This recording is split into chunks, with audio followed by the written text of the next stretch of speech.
Hello, welcome to Enots Engineering. I'm Alan. In this video I'll be recycling some bits and pieces from the workshop and making them into something useful, a swarf guard for the lathe. So let's go into the workshop and see how I do it. You can always tell somebody who's got a Boxford, they've probably got burn marks on the back of the hand.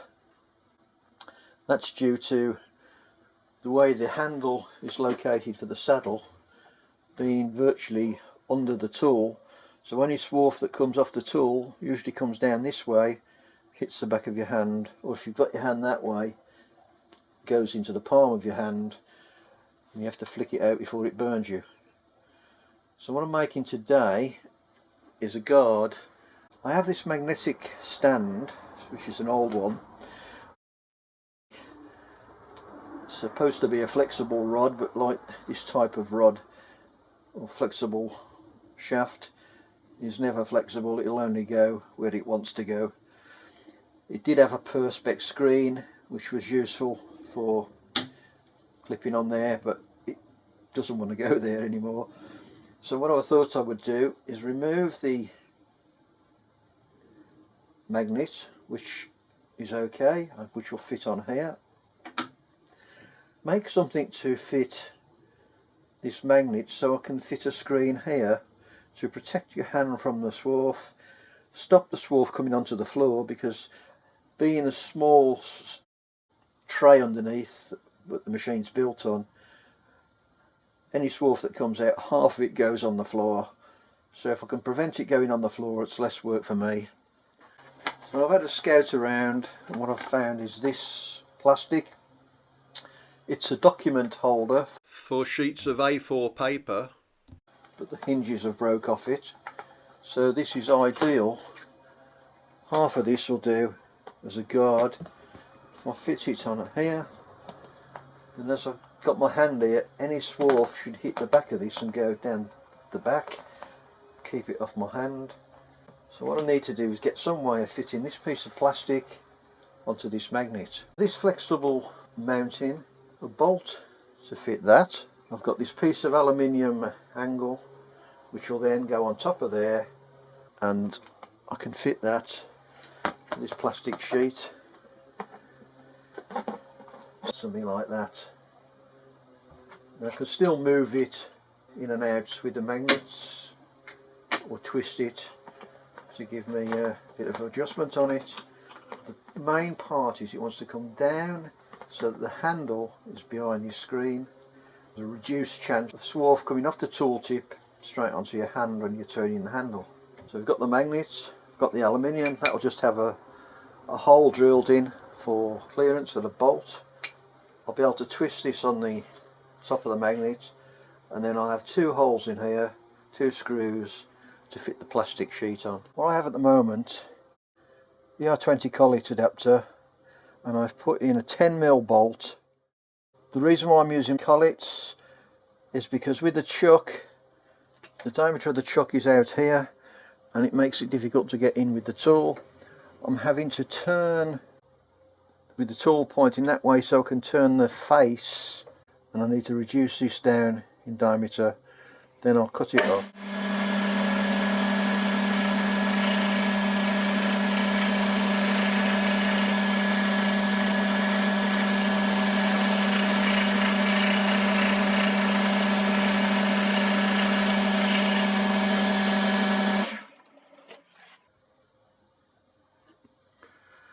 It's 9.8.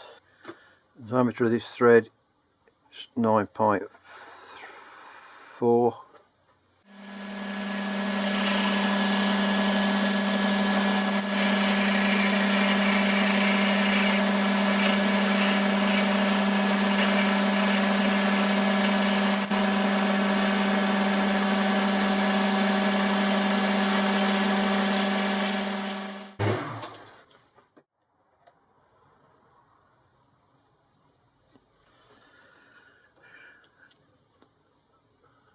.42.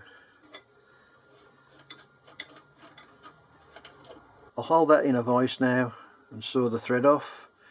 Then I'll just put in a 3-jaw chuck, turn a lead on the beginning and thread the diameter. It's within about 6 thou. I don't think I'm going to get it any better than that. I did have a comment on the dial indicator holder saying why didn't I put a nice thumb screw on there so I could tighten the dial indicator up rather than a grub screw. And this is the reason. To get in to your job on this chuck, I can go there. If I had a thumb screw on this, the dial indicator would probably be there. And that's why. And the reason why I didn't put the screw on the top is because on this on this block, the thickness of the material on the top, it's not thick enough really for a thread. That's why it's in the end, because I've allowed for the thread.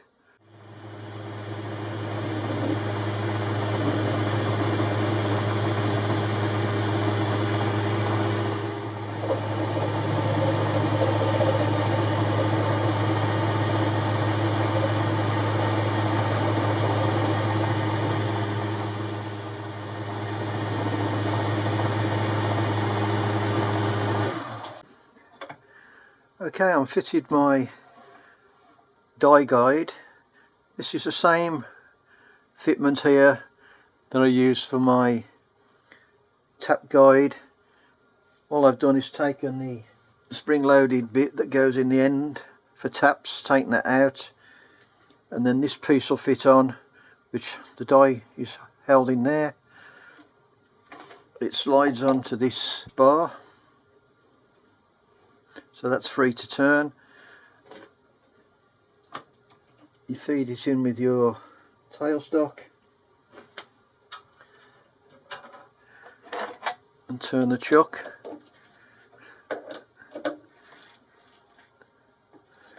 You can put some pressure on the back until it starts to cut.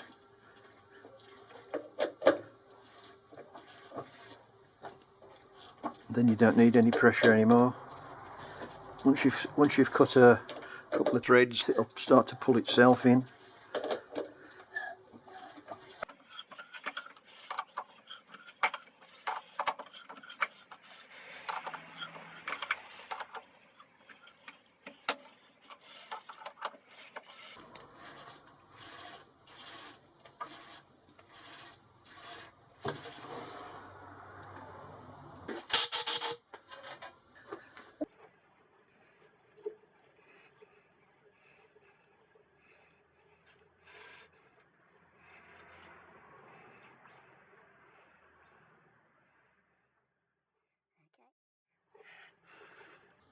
Let's take the edge off.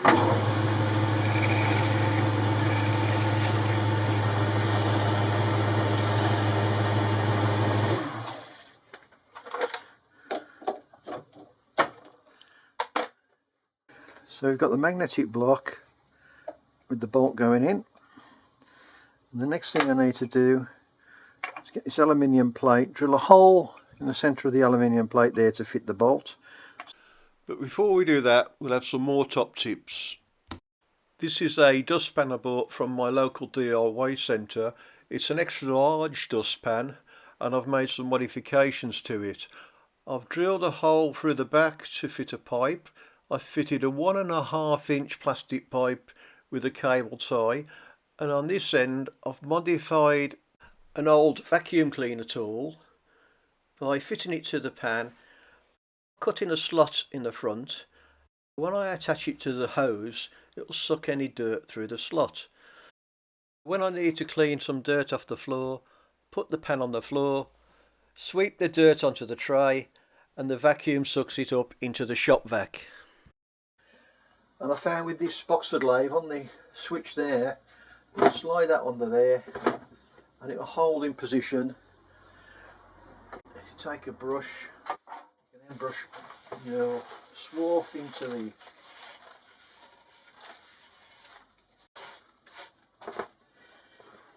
dustpan, ready to go into the bin.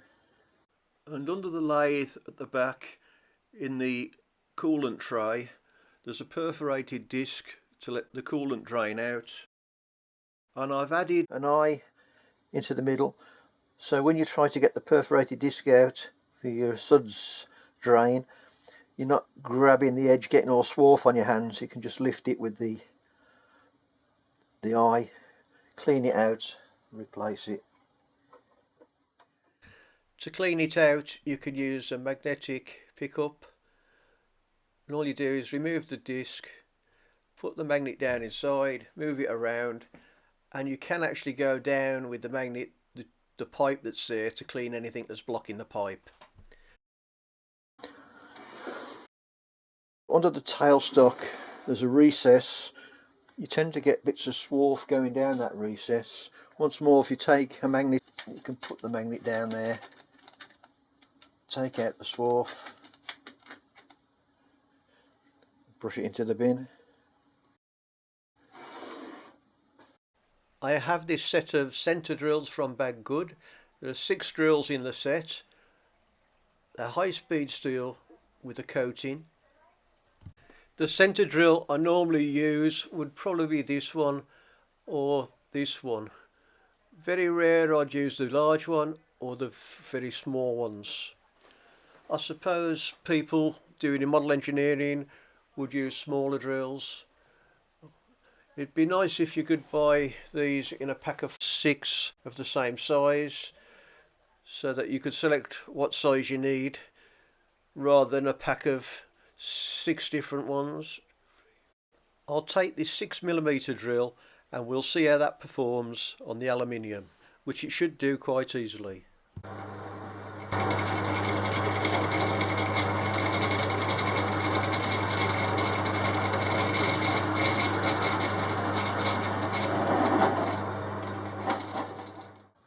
It's drilled that okay, but it's in aluminium, so I'll see how I go on with these.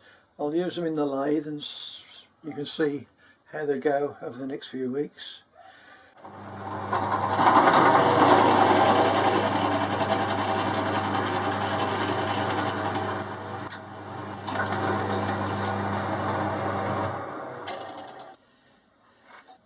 So now we've got this on there, I will drill 2 holes in here, 5mm and tap 6mm.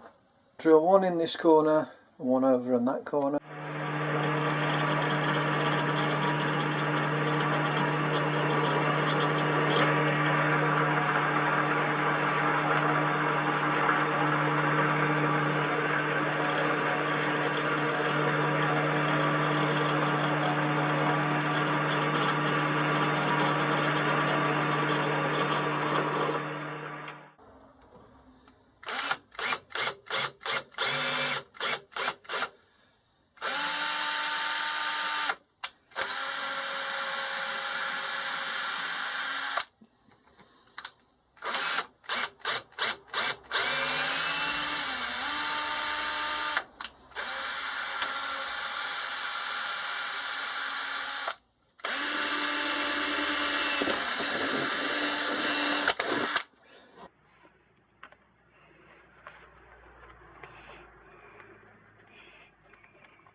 That should fit just on there. So now when my hand's on the wheel here, any swarf will hit the back of this, drop down onto the tray. So I'm not going to get a handful of hot swarf.